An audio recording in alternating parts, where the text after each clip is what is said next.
Hi, everyone, and welcome to the latest episode of the Human Rights Foundation's Dissidents and Dictators podcast. My name is Casey Michelle, and with my indomitable co-host Elisha Maldonado, we have a phenomenal episode for you today, talking about everything from Taiwan and the role Taiwan continues to play in the broader fight against dictatorship, as well as the brutal history of Russian colonialism, including a chapter of Russian colonization that many people are not familiar with, but that may tell us plenty about Russia's invasion of Ukraine.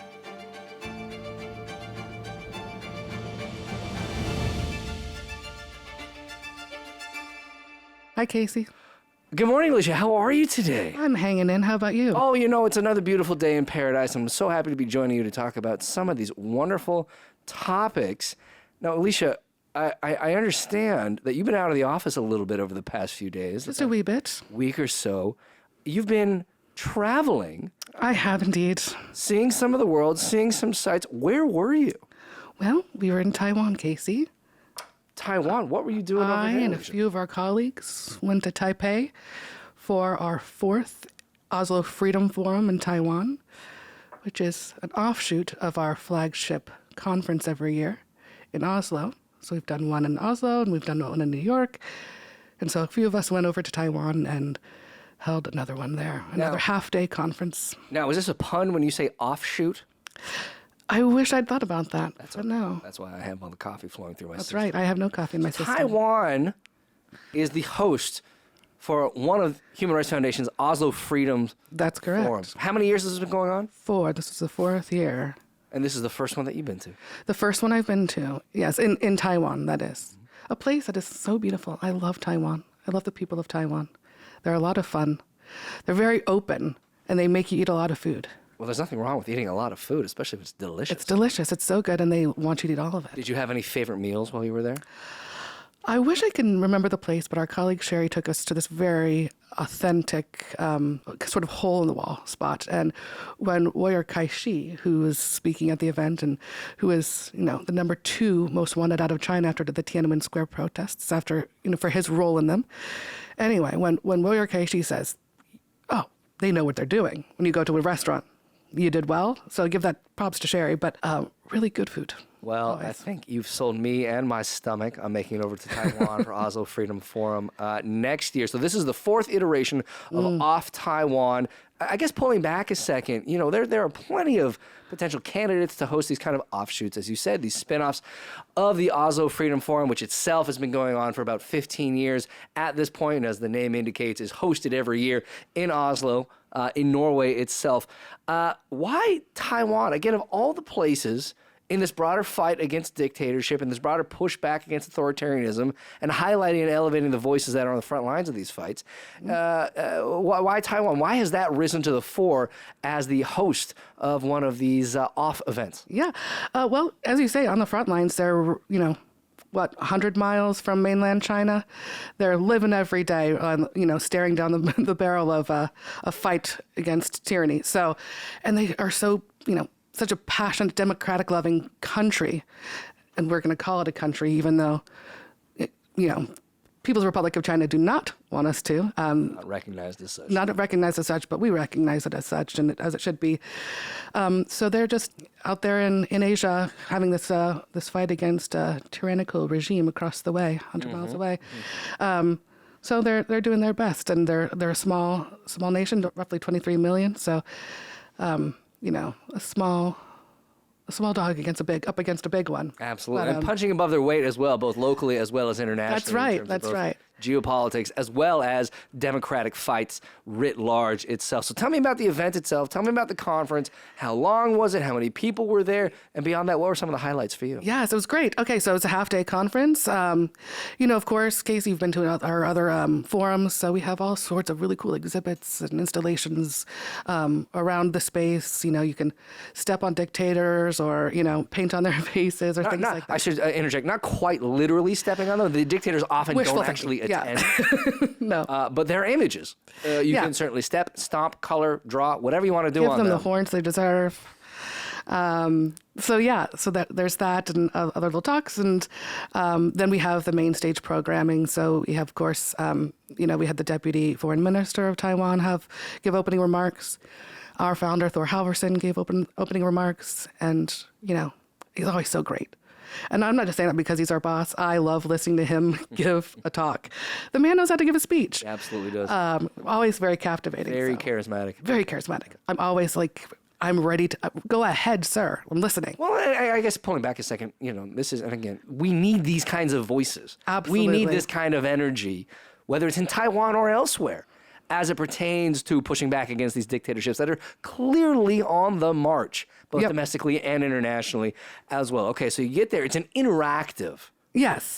day. Half day. It's not just you sitting in an audience listening to talks. No, there's things you can do. There's walk around. Yeah. You're meeting people who are, obviously so interested in helping with this, push for democratic reforms around the world. So you know that you're in good company. You're with like-minded people who share the same passions and values that you do. And I think that's one of the really cool things that our conference creates. But also you're up against, rubbing shoulders, I suppose, with these people who are, fighting for their freedoms in their countries. You can run up and talk to, the Tenele Masekos or the Joey Sues in Hong Kong. And that's so cool. Well, I was going to say, even though it's located in Taiwan, or even though the Oslo Freedom Forum itself traditionally is located in Oslo, Norway, it's not as if it's attracting and featuring speakers and activists and organizations from any one country. Right. Suffering under any one regime. It is this tether of democratic movement, democratic effort, democratic progress that brings all of these people together. Taiwan may be leading on the fight, but Taiwan offers the opportunity, and again, no intending any pun with offers right there, to bring all these people together to celebrate their fight, to celebrate their efforts, to celebrate their comrades in arms, pushing for the same goals at the end of the day around the world. Yes. And, from Venezuela, we had Gustavo Tovar Arroyo there, Omar Al-Shogre from Syria, who's just a vibrant human being. So, and you get to really amplify those voices. Now, we're aside from the food, were there any other elements of Taiwan Off that stood out to you as something you'll be remembering for years to come? Oh, well, I think just in general, just being there. We got to, one of my colleagues and one of our speakers' moms, we got to walk around and have a little moment when there's a little break in the time that we were there and just walk around and see some of Taipei and walk into other little restaurants, more food, So it's really about the people you're with in the end. Do you think, Elisha, let me ask you this. Okay, so it's hosted in Taiwan, a half-day event, half-day affair. Bring people from around the world to celebrate democracy, celebrate Taiwan's advancement in terms of democratic principles and democratic freedoms, as well as acting as a leader for other democratic polities or those suffering under authoritarianism writ large. Do you think there are any folks in Beijing that are jealous of how much fun you and your colleagues were having over there? Yeah, I don't think they like it much. Yeah. Because as we like to say here at HRF, having fun is a revolutionary act. Absolutely it is. And they don't want us having fun. So going onto a main stage or being at this event or any of the events that we do and talking about the huge human rights issues that we do, but also having a good time while doing so, I don't think that there's anything a dictator would hate more than fun in spite of what they're trying to do. Well, but that's the beauty of living in a democracy at the end of the day, because you can have that kind of fun. However you want to manifest it, however you want to do it, however you want to express it and enjoy it, you can have that fun, which is, again, something that Taiwan illustrates so vividly. Yes, they do. In the region, as well as internationally at this point. Were there any surprises for you in terms of some of the talks, some of the events, some of the folks that were there? Well, one of the big things that came out of the conference was Thor, again, our CEO, was speaking to the Legislative Yuan a couple days before our event and mentioned back in 2010 in a conference speech that he was supposed to be giving that he was asked by the then president's foreign ministry to not talk about China in his speech. And so as Thor said in this speech that kind of went just viral in Taiwan while we were there, said, of course, the very next thing he did was go back to his hotel and made his speech all the more about China, because you don't tell human rights activists what to do. So that kind of took on a new life while we were there.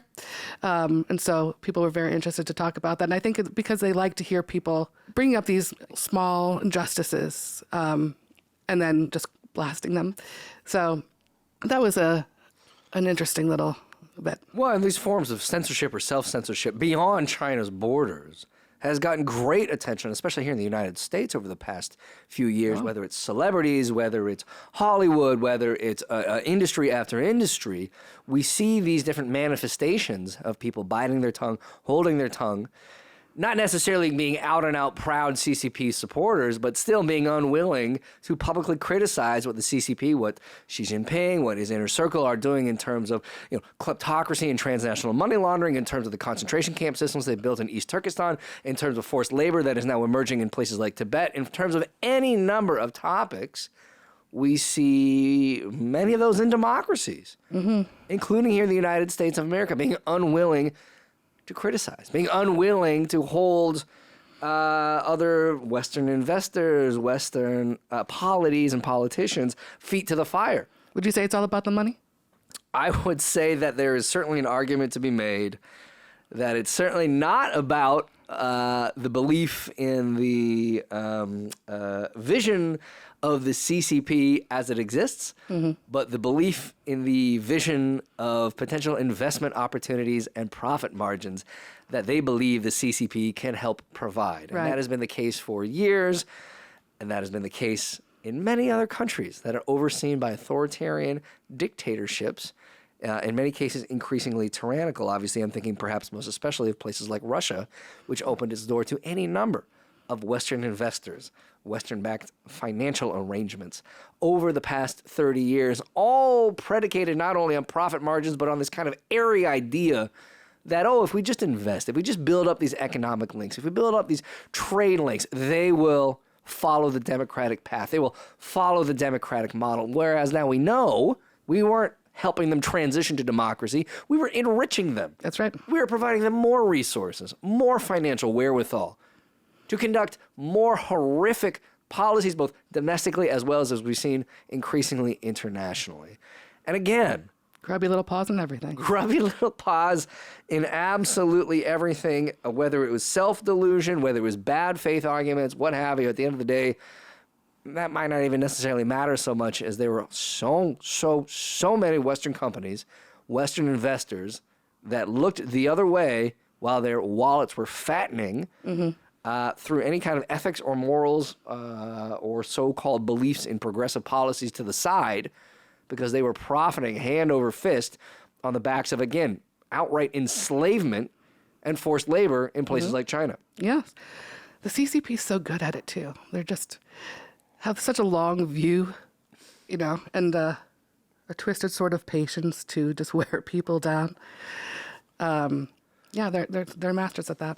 Well, I think they've learned full well, just as those in Moscow and elsewhere, that anybody and everybody has a price. That's right. And anybody and everybody, if you're patient enough, can be bought off. So let's bring this back then to your experience in Taiwan. Let's bring this back to some of your work as well in the broader East Asian region. I know we were talking about, off mic, we were talking about Jimmy Lai as well. And for listeners who may not be familiar, let's talk about who Jimmy Lai is and why he's important as it pertains to topics like the CCP's both internal and external pressure campaigns. Yeah, we were talking about Jimmy because I got the privilege of meeting Jimmy in Taiwan when I was there in 2019 as part of a delegation. Some journalists and there were some maybe politicians. There was like it was a very small group back when I was working at the New York Post. And so I had the just supreme privilege of getting to meet this man who, a media tycoon, Apple Daily founder and publisher, democracy advocate, activist. I don't even know if he would really want to call himself that, but Apple Daily is a publication based out of where? Hong Kong. It was a Hong Kong newspaper before the CCP shuttered it after the, national security law that they issued in June 2020. It used to be the biggest pro-democracy newspaper on the island, and I don't even think you can call it that, actually. Let me go back. Anyway, biggest pro-democracy newspaper, now shuttered. Jimmy Lai's in prison, has been for 3 years. And, he's just really vocal, has been his whole life, fleeing from China as a stowaway on a boat to mainland China as a 13-year-old and creating a fashion empire first and then giving that up after the CCP went after him because he didn't want his people to lose their work. And then created another empire, that being in media. And they just the CCP just didn't like it, of course. So they found a way to arrest him. He's a 74-year-old man, I think 74, 75, in solitary confinement, 23 hours a day. And that is such an encapsulation of what the CCP has done to Hong Kong writ large. Yep. So many protesters that emerged so bravely over the past few years to try to retain some semblance of democracy in Hong Kong itself. We have seen the jailings, we have seen the exiles, we have seen the clampdown and the crackdown, brutal in so many fashions, not just against Jimmy, but against so many of his compatriots who are just trying to retain the bare minimum of democracy. And they were promised it, too, when Britain handed it back over. Omar, do you know what the biggest, so 1989, you know what the biggest protest gathering in 1989 while the Berlin Wall was being toppled, while communist regimes were collapsing all across Eastern Europe, you know what the biggest democratic protest was? Tiananmen Square. Tiananmen Square. Omar's our faithful producer, by the way. Thanks for putting up with my inane questions, Omar. Appreciate it. So they're just trying to hold on to what they were promised by the, two countries, it's, two systems. But no, China wants just the one system. And they've done a pretty effective job, I think, in shutting down Hong Kong's freedoms. But people still fighting for them. And meanwhile, those in Taiwan, those in Taipei can see exactly what the CCP has done to Hong Kong. I have to imagine they have a front row seat. They are looking at this as a clear lesson for what will happen if the CCP gains an inch. Yeah, and they also have the daily reminder or near daily reminders with flyovers in the strait, military exercises, just, China flexing its muscle, saying, look what we can do. Anytime we want, we can make this choice.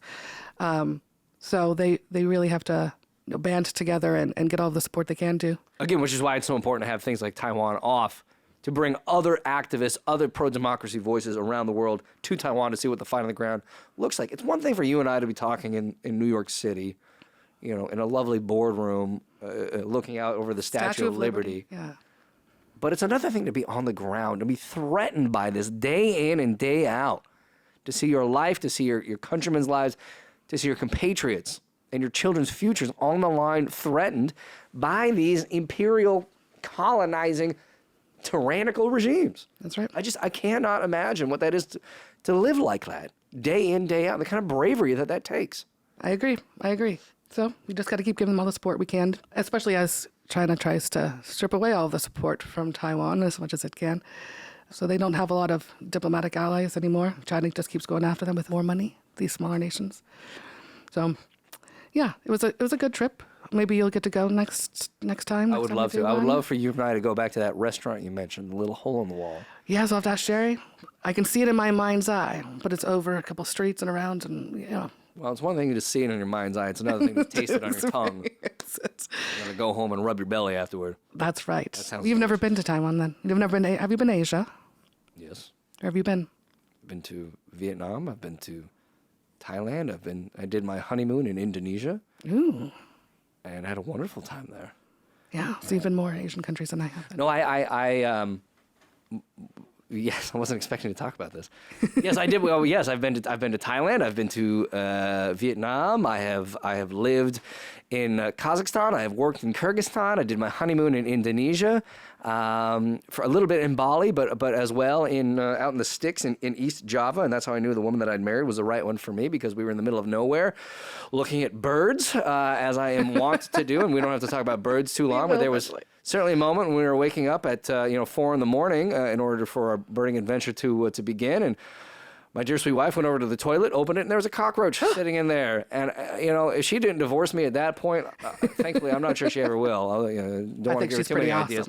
But yes, I have been to Asia and certainly seen what the fight on the ground looks like in many of those countries. I just need to see more of it. I'd like to see more of it. There's plenty of it.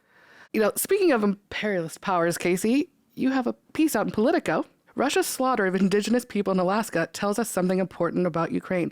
Tell us about the peace, Casey. How did you come up with this topic? Yeah, that's a great question, Elisha. Thanks for plugging it. And this is a story that I think a lot of folks are kind of generally broadly familiar with. I think a lot of folks are aware that Alaska was originally colonized by Russia, where the Brits and the French and the Spanish and the Portuguese colonized so much of the rest of the Americas. The Russians were the ones in Alaska before they eventually sold it to the Americans in the 1860s. And I think, kind of speaking on behalf of a lot of Americans, we're kind of generally familiar with that idea. We generally know that the U.S. bought Alaska from Russia itself. But again, I don't think a lot of folks are aware of what the Russians actually did to the native, to the indigenous populations in Alaska. I mean, there's been this broad conversation over the past few years, especially in places like the United States, about the histories and the legacies of European colonization, European imperialism, and all the kind of crimes therein, and the legacies beyond that, and how that, again, affects things, inflects things, like geopolitical relations, certainly like race relations, but even beyond that, the kind of broader conversations and contours of democracy writ large. Whereas the realities and the legacies in Alaska, especially as it pertains to Russian colonization, that is almost entirely ignored in these conversations, and again, especially among Americans, those in North America as well. So what I wanted to do with this piece was really kind of excavate this history and look at how it was that these Russian colonizers, all on behalf of a very distant czar, were in many ways no different, no better, no worse than these other European imperial powers, doing much the same in the Americas as well as elsewhere globally, in Africa, in South Asia, Southeast Asia, so on and so forth. And so what I wanted to do with this piece was look at what the Russians were doing on the ground to those populations that were there first and that experienced the full brunt of Russian colonization, European colonization in Alaska, and beyond that, why Russia was doing that, and then at its broadest sense, what that can actually tell us about what Russia is trying to do in Ukraine. Give us a little taste of that. Well, so the little taste is unfortunately a horrible little taste, because it is the very same story, similar story to what we saw other European powers and other empires do elsewhere in the Americas or in Africa, South Asia, Southeast Asia. The broader story of European imperialism is so similar to what we saw the Russians doing in Alaska, even though, again, that has been ignored for so many years and to such great length. So, for instance, what we do know is that when the Russians came in the 1740s, what they immediately began doing was enslaving local populations, decimating local populations of Alaska Natives, especially the Aleut Nation, which I think a lot of folks may be familiar with from the Aleutian Islands in southwestern Alaska. They were taking children hostage. They were forcing all of the men of these local populations to go out and cultivate furs, killing otters and seals and so on and so forth, to ship back to Russia itself, to extract all of this local wealth and strip Alaska of all of this wealth for the betterment, for the enrichment of the Tsarist regime back in Russia itself. And if they didn't do that, if these local populations did not do that, there was horrific violence that resulted. Massacre upon massacre, much of it, certainly as I argued in the piece, veering directly into genocide, targeting women, targeting children, often with the Russians themselves not suffering any casualties whatsoever. There was one massacre in particular that I think is worth mentioning, again, because a lot of folks have never heard of it. I'd never heard of it before putting this piece together. And it was in the 18th century. It was at a place called Refuge Rock on Kodiak Island, which is one of the biggest islands in the United States. And it was Russian trappers, Russian troops, Russian colonizers forcing members of the Aleut Nation in southern Alaska onto this one rock where they just opened fire on these people.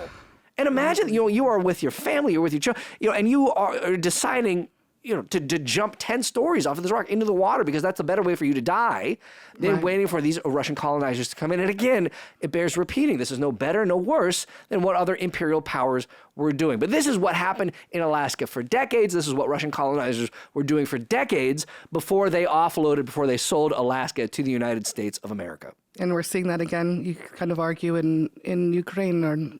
So this is the argument of the piece. For years, for decades, so many in democracy, so many in the West, including the United States, failed to see, or maybe even failed to remember, that Russia was part of the broader imperial project in the 17th, 18th, and 19th centuries. That Russia was as much of a colonizing power as Imperial Britain, Imperial France, Imperial Spain, Portugal, so on and so forth, and that it had colonies. I think, and this is a far broader conversation, but the Soviet period really blinded a lot of folks to the fact that Moscow oversaw a colonial empire, including in North America, to say nothing of other now former Soviet republics, places like Kazakhstan or Georgia or Belarus, these former Russian colonies, most especially in places like Ukraine. Because again, this is the kind of the core argument of this. It's not just that Russia was and continues to be a colonizing power, but that so many people forgot that, so many people were blinded to that when Russia expanded its invasion of Ukraine in 2022, so many people were shocked by that when they really shouldn't have been, because it is the same themes, it's the same myths, it's the same policies that the Russians used in Alaska to target local populations that they are using in Ukraine to target Ukrainians and try to rope Ukraine back into this Russian embrace of a colonial relationship between Ukraine and Russia, between Kyiv and Moscow, that is part of a far broader imperial project that Putin is overseeing in Moscow. Yeah, it's a good piece.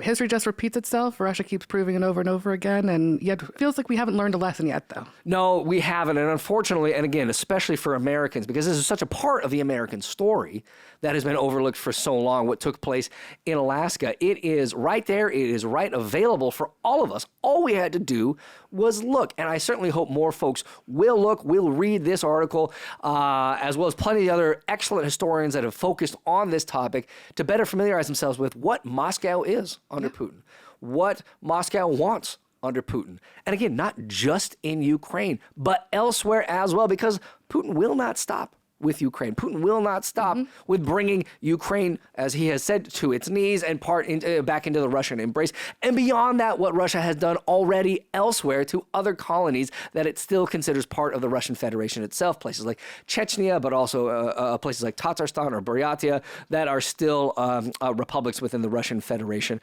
itself. I mean, again, reminding ourselves, remembering that Russia is as much of a European imperial power as it ever was, as the other imperial powers were, and that was seen most especially in places like Alaska, which is part of the United States of America, which deserves as much as anywhere else to be part of that American story, and which, beyond that, has also transitioned into a flourishing democracy right here in the United States, part of this great American democratic experiment that can serve as a lesson for what decolonization and post-colonial democratic transitions can and should look like. Well, hopefully we'll start learning it and changing our ways. That's exactly right. Anyway, it's a good piece. You should check it out. It's in Politico. Casey Michelle. A good history lesson, a good reminder. Thanks, Elisha. You're welcome. So that's it for our episode this week. It's a fun one. Thanks so much for joining us, everyone. We'll be here again next Thursday, where you can hear more from myself and my indomitable co-host, Elisha Maldonado. Will you be looking as ridiculous next week as you do today? I think the way to phrase that is, will I be looking as handsome and dashing as I do today? And the answer is probably not. I want you all to know that he's fully kitted out in a pumpkin suit. That's exactly right. We are recording in a certain time of year. A certain time of year. When I decided it's now or never. A blue shirt and a pumpkin suit. Pumpkin jacket, pumpkin tie, pumpkin pants. There's nothing finer. It's special, as are you. I'm really grateful for it. Thank you for wearing it. We're having fun. We're having fun.